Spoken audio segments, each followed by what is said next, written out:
Denise Joswak, and I'd like to welcome you to the June 22nd Alliance of International Aromatherapists Research Academy presentation. The AIA Research Academy is made possible by a generous grant from the Gattefossé Foundation, and I'll put the link in the chat in just a minute. If you'd like to be a member of the AIA Research Academy, simply sign up, and I'll put that link in the chat as well. You'll receive notifications about upcoming webinars and have access to all previous and future presentations. We're also mentoring, so if that interests you, you can contact us as well. So that link will be in the chat too. And tonight's webinar is Keep Calm and Revise, Responding to Peer Feedback, presented by Wendy Maddocks.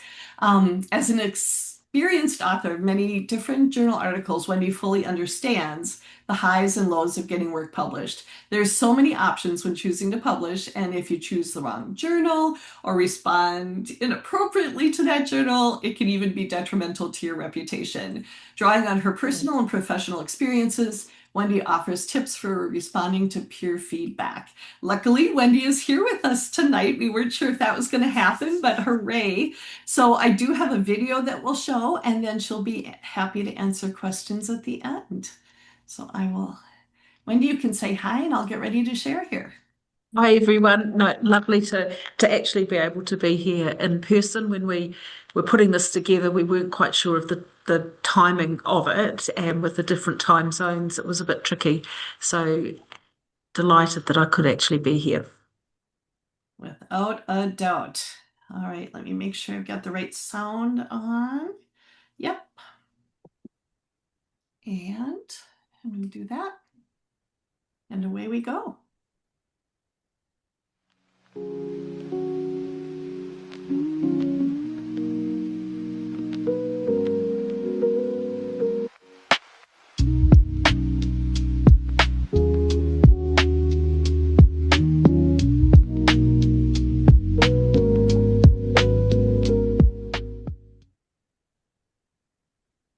Morning, good afternoon, or good day, or good evening, wherever you are in the world that you're coming into this presentation. My name is Wendy Maddocks, and I'm giving my fourth presentation in the AIA Research Series seminar.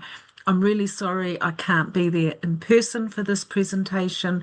I'm based in New Zealand, and just with the timing and scheduling conflicts, there wasn't a sort of time over the next few weeks that we could find that would work for doing this presentation. However, my contact details are in the slide, and I'm happy to be contacted afterwards. So welcome, and let me just share my presentation with you now. So as I said, this is the fourth presentation in my series, and I've called it Keep Calm and Revise, How to Respond to Peer Reviewer Feedback in Academic Publications. Now, you've now written your piece of work or your research, and you've submitted it to the journal, and it goes through a peer review process. That can actually be quite a disheartening process. You've put your all into this article, to have it then come back that there's other things that need changing, or content that needs addition or revisions. And it can feel a little bit, you can feel a little bit unsettled by it and a bit disheartened. But hopefully at the end of this presentation, you'll feel more empowered through the process.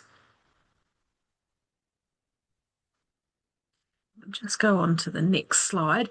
So what we're going to do is really understand that process of responding to peer feedback, feel able to maybe become a peer reviewer, because that is certainly going to help you grow as a writer, as an author, and recognise how best to minimise potential negative feedback as part of that process in the first place. There's things that you can do. So what we're doing now is looking at an overview of the peer review process. So the purpose of it, some models, and some of those editorial decisions that happen in that process. And I hope you like the rose background for this. I chose rose, the image of rose specifically, coming from the heart, and good for emotions and stress, because this can sometimes be quite a stressful process. So, the whole peer review process is a cornerstone of scholarly publishing and it serves multiple purposes. Firstly, it means that what you're actually writing and asking to be published has methodological rigour, that the interpretations are validated, improving clarity, and putting new findings within any existing body of knowledge. And in aromatherapy research, particularly, peer review plays an especially important role because the field may intersect both with complementary and integrative medicine. And so you might be talking to a more scientific readership as opposed to a more sort of practitioner based readership. And things will come under a higher level of scrutiny of people if you're publishing in a journal that publishes scientific studies, for example. Understanding the intent of peer review helps you approach the reviewer comments as opportunities for strengthening your work rather than a personal criticism, even though it might feel like it. So there's several types of models of peer review.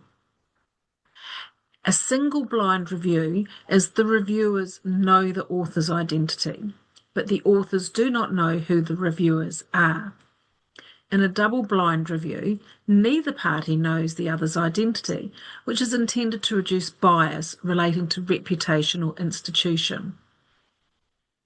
Some journals also do something called open peer review, which discloses the reviewer identities and may even publish reviewer reports alongside the article.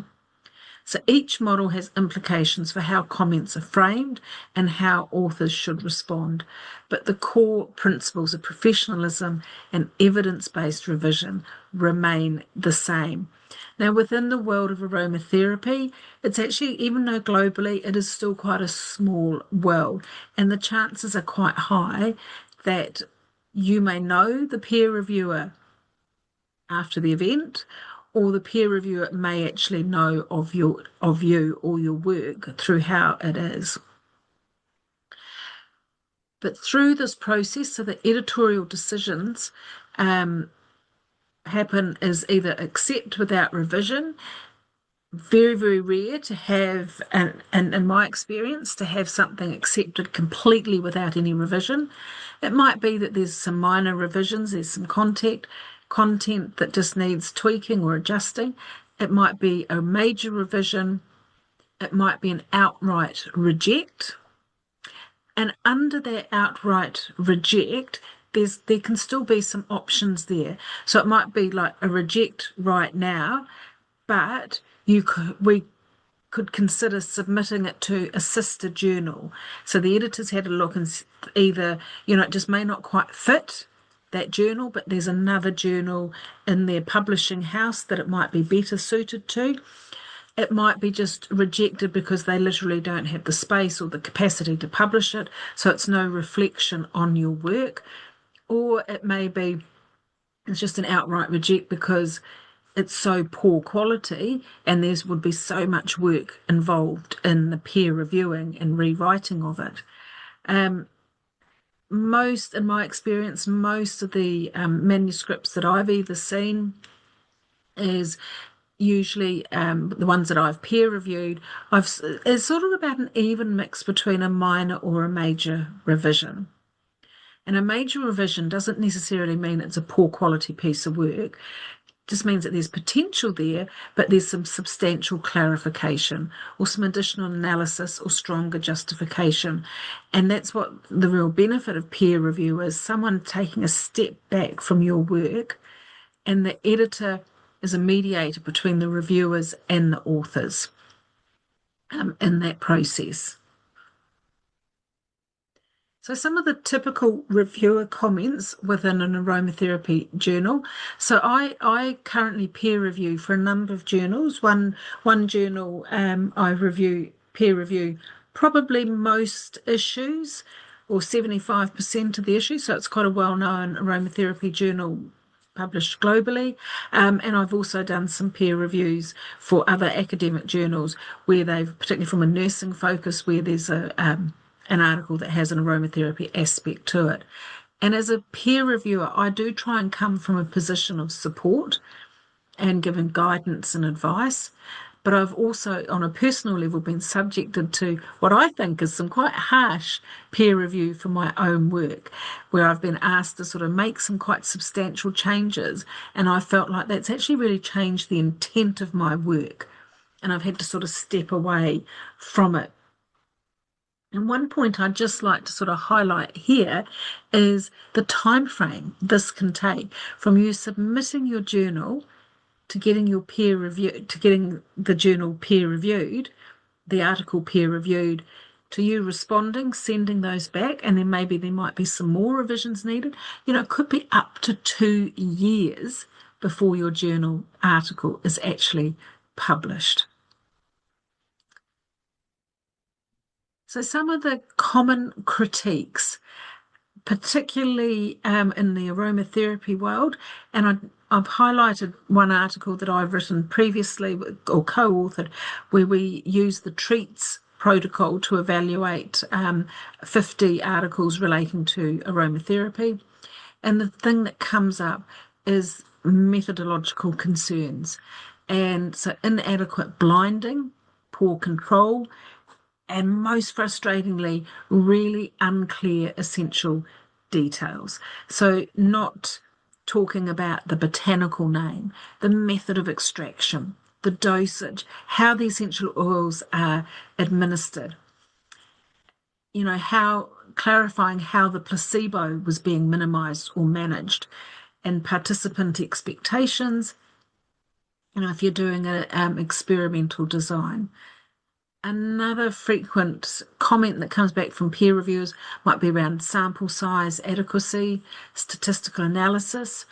If you're doing a quantitative research study, was the study adequately powered to detect meaningful effects? Were the appropriate statistical tests used, or were there multiple comparisons that were properly controlled? You might need to provide initial additional analyses, effect size, confidence intervals to strengthen your interpretation of results. Now, some of these points are equally as valid whether you're doing like a qualitative kind of study or if it's a case study, if it's missing some of that key methodological information. The next bit a peer reviewer will look at is how well does this study, your study, fit within the existing literature. So often aromatherapy research may be criticised or critiqued for over-reliance on small or non-randomised studies, insufficient engagement with systematic reviews or meta-analyses, and reviewers may also challenge overstated conclusions or request more cautious language when understanding or when discussing clinical implications. So understanding that these are some of the recurring themes that often happen within aromatherapy research, particularly where there is a randomized controlled trial or a clinical trial that has been done, and it's being able to respond in a way that demonstrates scholarly maturity and respect for the standards. And I think, just one of the key bits of advice that I can give to anyone who's thinking of publishing, writing up something and publishing, is to read. Read as many other journal articles that people are writing about your topic and across some different publishing houses, just so you get a sense of the style, how things need to be written. And if English is not your first language, absolutely seek some support and some guidance around that, either, from a colleague, a peer, institution. And some journals actually do offer some editorial support around language and proofreading and those kinds of things. Maybe a cost to it, though. So you've submitted your article and you've it's come back to you. What are the best practices to respond? Now, usually most journals will have two peer reviewers. So you're going to get two different types of response. Sometimes one peer reviewer tends to be more like technical focused, and another one might be more content focused. So you've opened up the email from the publisher. Thank you very much for submitting your journal. We recommend major revisions be undertaken before publishing. And then you open up the response and you think, oh my goodness me. So firstly, go on the basis that the peer reviewer, and I think it's really helpful to actually say that peer reviewers are not paid at all. I don't know of anyone who's been paid to peer review articles. It's one of those weird things in academic worlds that you give your labour for free as a peer reviewer to the journal, because then if you're being paid to peer review, theoretically you might have some bias and be like, okay, yeah, take this in. You've been selected by the journal as a peer reviewer because you have some expertise in the area. Maybe you've published in that journal before. You're sort of known to be someone who has the experience, the expertise, and the qualifications to do a peer review. So when you're receiving your article, know that the people who have peer reviewed this have done this mostly in their own time, unpaid. Their only reward is having some sort of recognition for being a peer reviewer of this journal or being a peer reviewer in this field, which sort of increases their academic integrity and their academic standing as well. So when you're responding to your peer review, think, it's around professionalism, clarity, and thoughtfulness. The tone of a response letter should always be respectful and appreciative, even if comments feel critical or reflect some misunderstandings. It absolutely can be that someone who's peer reviewed your work has actually misread or misinterpreted something and they've made a mistake. That happens. So you're having a dialogue. Just think about it as that. You're having a dialogue between yourself and the editor. The editor wants really engaging, accurate, and up-to-date content for their journal. You, as the author, want your article to be published in a journal which has a certain sort of standing in the academic world. So opening responses with phrases such as, "We thank the reviewers for this insightful comment." One comment I tend to sort of say is, "I really appreciate the time the reviewers have taken to review my work, and I'm grateful for their feedback." Something like that, that you're acknowledging that that this peer reviewer has done this out of the goodness of their heart, and taken time to give some feedback. And that helps establish a constructive dialogue and signals to the editors that you're engaged and you're responsive. Okay? Completeness of the response is another essential principle. You need to respond to every single comment in an explicit way, even if the authors ultimately decide not to make a requested change. Okay. Skipping comments or providing vague replies can raise red flags for editors and may lead to a further round of revision, or they might actually say, "This is too much, taking up too much time. No, we're not going to accept it for publication or any further peer revision." By providing a systematic, point-by-point list or structure of feedback ensures that nothing is overlooked and makes it easier for reviewers to evaluate how their feedback was handled. Evidence-based justifications or evidence-based reviewing is particularly important in aromatherapy research because we're already coming on a back foot in a sense if we're publishing in some academic or more science-based journals, because there might be a level of skepticism.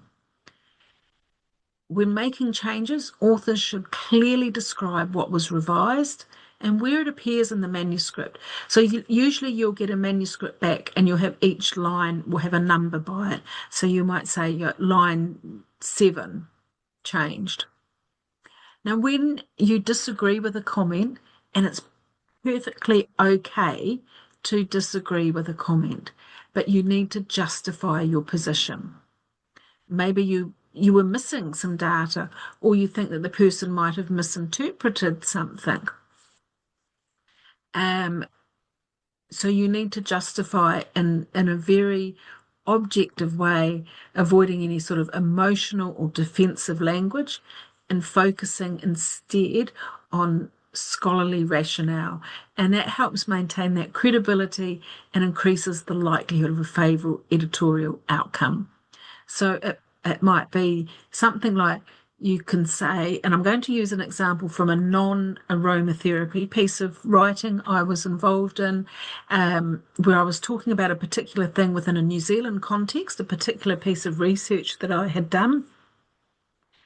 And the first round of peer reviews was like, okay, well, why can't you need to compare it to what's happening in England, Australia, Canada, and America, which to me was a whole separate piece of work because I didn't know the details of the situation in those other countries, but what I was doing was describing and analysing the situation within a New Zealand context. So my feedback to the reviewers were, acknowledging that other authors had researched this topic within the other countries, but my piece of work was about specifically the New Zealand experience. So I did add in a few other little references from the other countries to acknowledge that that work had been done, but I was not doing like a compare and contrast between my country and the other countries.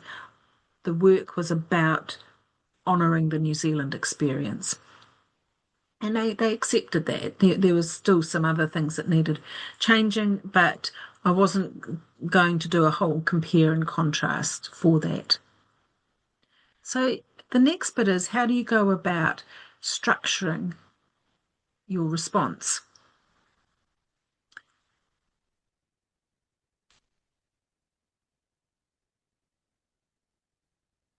So really a well-structured response letter is a critical companion to the revised manuscript. So you will have had a letter to the editor talking about your article when you've submitted it.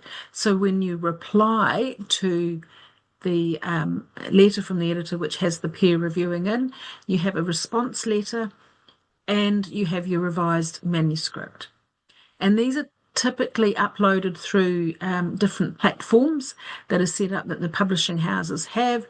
So you have all your documents that you're uploading. So making sure you name your documents. So response letter with your article would have been given some sort of code with that. So you typically begin the response letter with a brief introductory paragraph, thanking the editor and the reviewers and summarising the major changes made in response to the feedback. So this helps the editor just really quickly orientate back to your piece of work because they might be seeing dozens of pieces of work and signals that you've taken that peer review process really seriously. The main body of the response letter follows a point-by-point format, usually organised by the reviewer. So you putting in your reviewer comments, either quoted or paraphrased, followed by a clearly labelled response. Where have you made that change in the document? It might be that you've moved a paragraph from the conclusion to the introduction, or you've added some extra content, or you've amended some typographical errors. So this structure allows reviewers to quickly locate their comments and assess whether their concerns were adequately addressed. And for complex comments, it might be helpful to actually break that response down into multiple parts and explaining both the conceptual changes and the specific textual changes. So again, you need to be really clear where in the manuscript, so page and line numbers or section headings, and cross-referencing if need be. So an example I had in an article, I think the reviewer actually didn't read the article all the way through, and they'd asked a comment, and I just said, this comment was addressed in paragraph XYZ.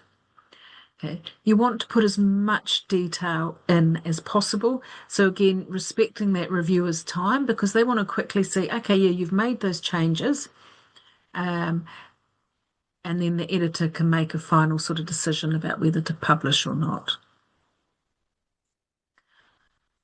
But what happens if you disagree with the reviewers, which I've touched on briefly? What does that mean?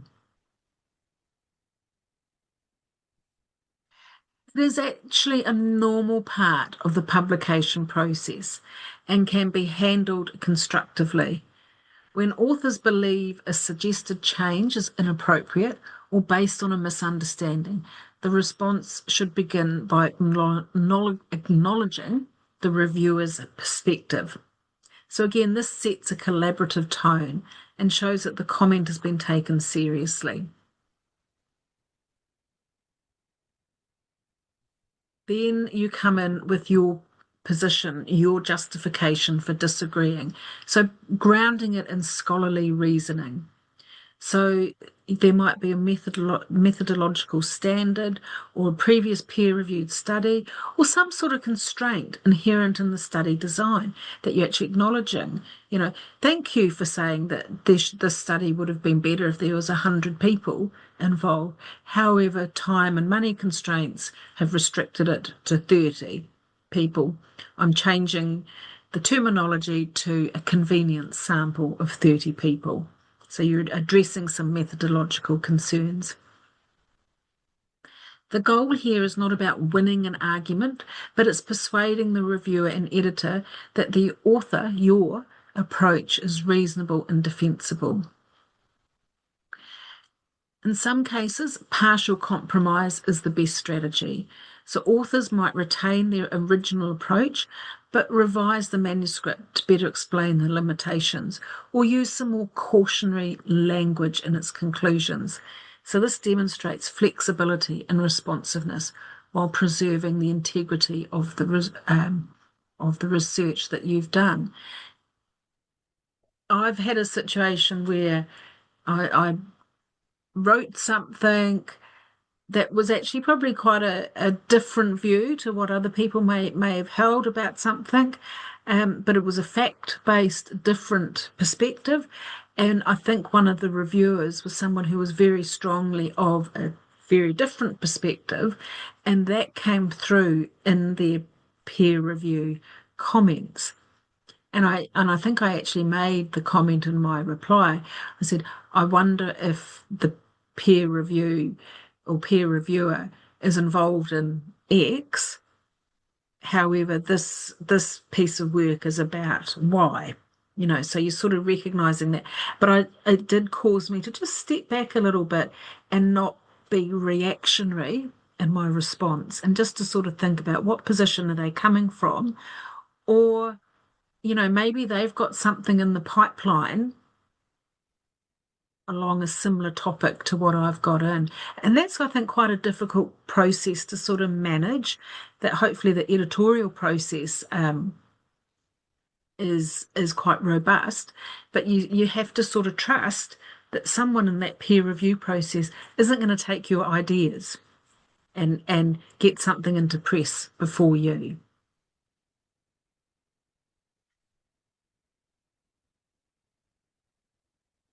So the next thing is you've got this peer review and you're now revising the manuscript. So it takes real clear attention to detail. And I think, look, being really practical, you've written this piece of work. This might be like 3 months or more since you've submitted it. So you actually have to re-engage with your own writing as well. And the way I approach this, I tend to just focus on one thing. I don't try and do responses to peer reviewers in between other things. I need to sort of be totally immersed in the article that I've written, the perspective that I've come from, and be really, really objective and making sure that the changes that are in one section are reflected throughout the paper. So it might be like a terminology or a sample description or an outcome measure, for example, and being really consistent in describing essential oils, doses, interventions, making sure all of those bits are the same, that they all come together. And that's where if you're using a word, as your as your way of formatting and you're putting in a word into the search bar at the top, and you're needing to change the spelling of a word. No, for example, coming from New Zealand, we use anglicised spelling of words, but it might be that the journal has said, no, you need to use the American spellings. So I'll go and find and replace every time I've used a particular word. So when you have gone through and made those changes, so you're using tracked changes in a document, then most journals request both a clean version of the manuscript and a version with tracked changes or highlighted revisions. You need to do this exactly, okay? Because they don't want to come back to you and say, oh, you need to put in your track changes version. And it might mean that you've actually had to change some keywords or your abstract has changed a little bit. So that means changing your title page, all of those kinds of things. Do the revisions, then put them aside and come back and have another look holistically. And or if it's more than one author on the paper, make sure the other person has a look or your other authors have a look. Are they happy with the changes? Does the new text sort of integrate smoothly with the existing content? Does it all sort of flow and sound the right way? And a thorough final review helps ensure that the revised manuscript meets all the requirements as a coherent, polished, and credible contribution to aromatherapy literature. And I'd like to just say here, if you haven't been asked to change anything, don't. Okay, if you start making changes to your revised manuscript that weren't things that were brought up in the peer review process, the editor might say, actually, this is a different piece of work. We need to send it back and treat it as a new submission.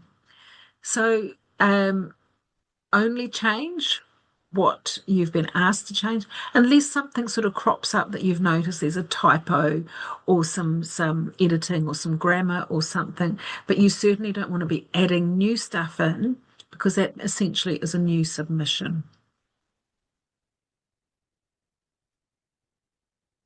So your final checks on your submission.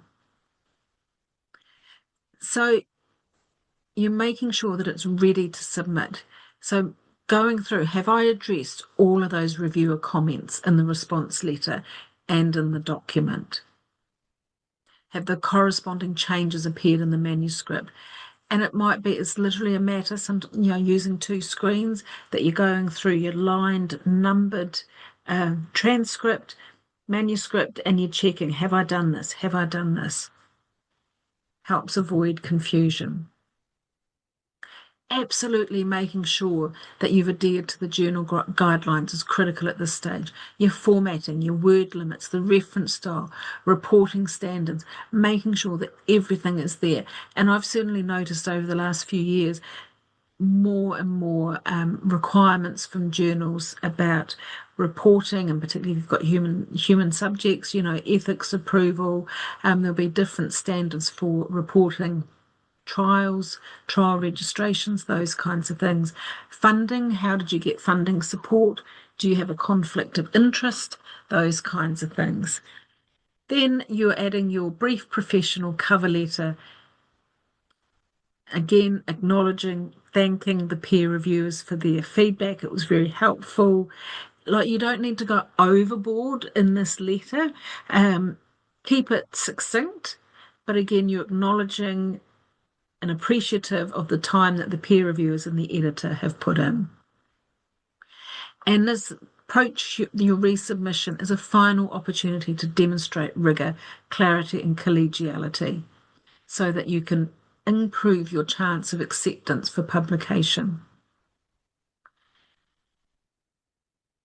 All going well, you submit your revisions, and the editor comes back and says, yes, accept.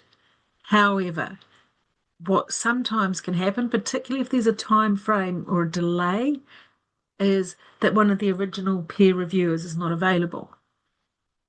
And so, or two reviewers might not be available, and the editor has to make a decision. Do they send it out to two new reviewers with the peer reviewer comments and your adjustments to see if it's okay? Or does the editor make a decision themselves that yes, everything's been addressed?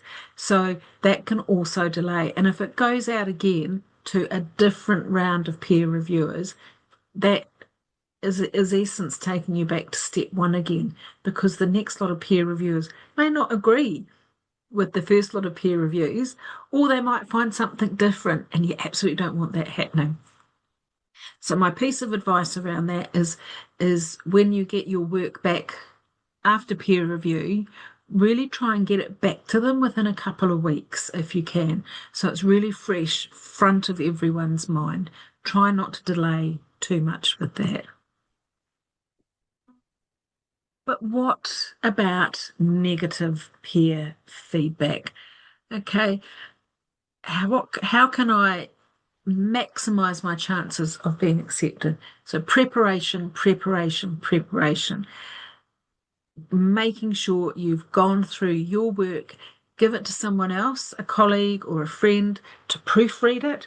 Does it make sense to them? Have you addressed all of the publishing requirements of your selected journal? Have you got the right font size, the right spacing, referencing? Really make sure that the journal that you've selected to submit it through, is it right for your work? Like, you don't want an outright reject. So does that journal publish the kind of thing that you're writing about? Double check all formatting. Using tools like treats, which I've talked about in the past, which is mainly used for when evaluating aromatherapy studies. But I firmly believe if you have that tool at the start, then you're going to make sure, have I got all the botanical names correct? Have I got the doses? Have I got the route? Have I got informed consent? Have I noticed adverse reactions? All those kinds of things that a peer reviewer would straight away hone in on. Now, the aromatherapy world is actually quite small globally, and journals may ask you to nominate potential peer reviewers. I always feel that's a little bit tricky because if I'm nominating someone, they might actually know that it's my work. So it's not necessarily sort of too anonymous. But if you can nominate potential peer reviewers, then that helps the journal. They'll already have some, but there might be someone that you've nominated that they're not aware of. But the other thing I think is the most valuable thing is actually offer your services to be a peer reviewer. And some journals will actually give you that option, little tick box. Are you interested in being a peer reviewer? And the more you do that, the more it helps your own writing.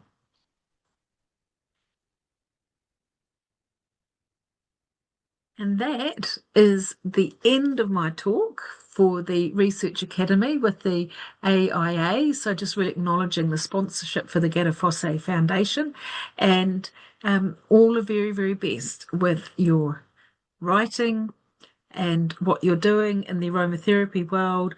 We need more work being published. We need more good quality research being done. And I wish you all the best. I've got a All few right. minutes for any questions. And then I have to go back to I've actually got a student I'm working with who we are literally responding to peer review feedback on his thesis. So, yeah, any questions for me, people? Well, Wendy, there was a lot of comments just about what a really excellent presentation this was. So no questions yet, but maybe people want to unmute themselves and ask. Thank you, Wendy. It was Hi, hi, amazing. Carrie Ann. I love your webinars. They're so amazing. I feel anything is capable the way you educate. You make research so sexy. Thank you. It's so true what you said, like the whole entire process and how thoughtful and how gentle we have to be with not just ourselves, but the people that are helping us get this to the end. So thank you. It was amazing. Very welcome, Carrie Ann. Um, Thank you for that feedback. Wendy, I just had a question. Mhm. If it takes about 2 years from your submission to, actually, what happens if the research in the aromatherapy world or any world changes and you're obliged, like really Yeah, obliged, to put in the latest stuff that arrived even last night? yeah. Do That's a you really have time? good question. Do Yeah, you have time it, to send it back? I think like if you noticed that 2 years, that's sort of like the extreme that I've seen Yes. in some publishing, Mhm. particularly some of those journals that maybe only publish once a year. So, Right. they're spending a year getting all this stuff peer review and then it goes into the next Mhm. year's version. But Okay. I think the as once you start down this path, you do get a sense of different journals and their response times. And some journals will say on their metrics, time to a decision and time to Right. publish. They give average times. Right. Right. You as the writer do have some control over that by trying to make your work as close to what would be published anyway. So taking that time, and it's lovely to see Laura here on the screen because I know sometimes, and I just love being a reviewer for Laura's journal, that you see something. And you just think, why did this person submit it? It's nowhere near. Like they've sort of submitted it to help, maybe get some editorial help. And Mhm. that aspect is quite frustrating, both from an editor's perspective and a reviewer's perspective, Absolutely. because you're you're wasting people's Your time time. very much so. Right. But if you had Absolutely. done a piece of research, sent it off and accepted for publication, you've gone through that process, but in that time frame, some new information came up that really changed, you would contact the editor. Exactly. And Okay. they might publish they might say to you, okay, add it into the journal, into the article, or they might have you publish either a retraction or an addition or an appendix or Exactly. something like that. Yeah, yeah, Exactly. Because nothing is to stop some research that's been superbly done somewhere from popping up on the night before. I'm sending my article off. yeah, And yeah. then there's a tug about what do I withdraw and how do I make it more robust. Yeah, no, for sure. And I Thank you. think too, we're now working in a space of rapid AI Uh-huh. stuff, and the impact, like people are getting AI to write their articles, or they're using AI to review and things, and things are speeding up, or other information. So Mm-hmm. Mm-hmm. there's many Yes, different parts to absolutely. that process. But at the end of the day, the journal has integrity that they want to be sure. Some journals don't have integrity, not in the aromatherapy world, of course, but Uh-huh. certainly in other areas that journals are just there to publish something regardless and take some money Right. for it. Yeah. Yeah. But certainly, you're wanting your work to have integrity and be published with integrity. Well, thank you. Thank you. Thank you. Any other questions? All right. I do Oh, have a quick question. So I'm finding myself, Wendy, that before I send things off for peer review, I'm spending way more time now going through like the first and second pass of a paper before it ever hits peer review, simply because of the AI aspect, because people are, pulling stuff off of AI and they're going with some of the references that AI pulls up. So I'm checking references and find that they have absolutely nothing to do with the text that they put in there. And so I'm having to like kind of review it before it ever gets to a peer reviewer. But I'm Yeah. finding, how often are you finding this happening by the time it gets to you? That's a really good question. I'll talk from two parts. One, certainly, like in my day job, I'm an academic and have student assessments and things, and the fake references is an enormous issue. And now peer reviewers, I think, are probably having to take additional time to be checking all of the references because in the past you might have sort of believed a reference list and checked a handful. I know the article that we published where we used the treats to look at literature, the 50 articles that we reviewed, of the ones we rejected, many of those, like the abstract, appeared to relate to aromatherapy. We'd download the article and it was nothing to do with aromatherapy at all. It was just completely hallucinogenic literature. But also, have a peer of yours read your work as well is a really good way of before you sort of go through that submitting that you're really making sure. And acceptance shares Yeah. with us a definition of. Oops, there's some noise coming in through there. Yeah, and using that, or even, you could put it into AI yourself and say, does this meet the requirements for such and such a journal? I'd still do that with a little bit of care because I have been put wrong. I've asked for something to be formatted according to a journal requirement, and it still didn't get the referencing right. So yeah. Yeah. I guess I would just say that as a writer of a paper, and I know a lot of people like to organize their thoughts by using I would just say, make sure you check whatever references come up first before you ever put it into a paper because a lot of the times they just don't match up. Yeah. And you lose credibility then as an author and that editor, particularly I think in the field of aromatherapy, where it is quite a small field, as I mentioned before, someone will think, yeah, that last article they put wasn't so great. And next time one comes across, they'll think, oh, I don't know. I don't know if I can really be bothered because they used fake references last time, So it comes back to that integrity. Cool.